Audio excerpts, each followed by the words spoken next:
మూడంటే మూడే నిమిషాల్లో 13 పాకిస్తాన్ బంకర్లను స్మాష్ చేసి పడేసింది ఇండియన్ ఆర్మీ.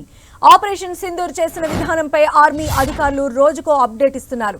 పహల్గామ్ అటాక్ తర్వాత మే 6 నుంచి 7 మధ్య రాత్రి పాకిస్తాన్ భారత ఆర్మీ పోస్ట్ పైన 2 మోటార్ బాంబులతో దాడి చేసింది. దీంతో భారత సైన్యం రివెంజ్ అటాక్ కు దిగింది. కేవలం 3 నిమిషాల్లోనే పాకిస్తాన్ కు చెందిన 13 బంకర్లను ధ్వంసం చేసింది. పాక్ పైన ఊహించని విధంగా అటాక్ చేసింది.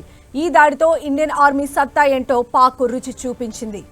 3 నిమిషాల్లో 13 బంకర్లు ధ్వంసం చేయడం అంటే ఆసామాషి వ్యవహారం కాదు. దీనికోసం సైనికులు చాలా ట్రైనింగ్ తీసుకున్నారు. క్రమశిక్షణ, పట్టుదలతో శిక్షణ పొందారు.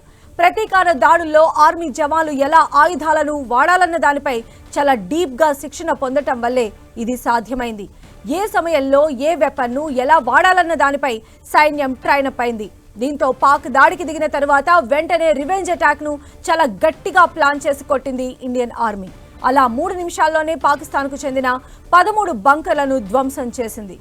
ఈ నెల 7న భారత ఆపరేషన్ సింధూర్ పేరుతో పాక్ ఆక్రమిత కాశ్మీర్లోని 9 ఉగ్రవాద స్థావరాలపై దాడి చేసి ధ్వంసం చేసింది.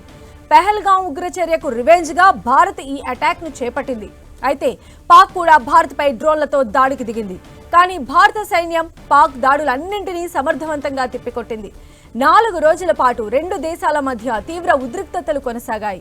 చివరకు ఈ నెల 10న కాల్పుల విరమణకు వచ్చినా పాకిస్తాన్ అదే రోజు ఉల్లంఘించింది. దీంతో భారత సైన్యం పాకిస్తాన్ కు వార్నింగ్ ఇచ్చింది. కాల్పుల ఉల్లంఘనకు పాల్పడితే ధీటైన జవాబు ఇస్తామని హెచ్చరించింది. భవిష్యత్తులోనూ పాక్ మళ్లీ దాడులకు దిగితే తాము పూర్తిగా సన్నద్ధంగా ఉన్నామని, పాక్ దాడులను తిప్పి కొడతామని భారత ఆర్మీ అధికారులు చెబుతున్నారు.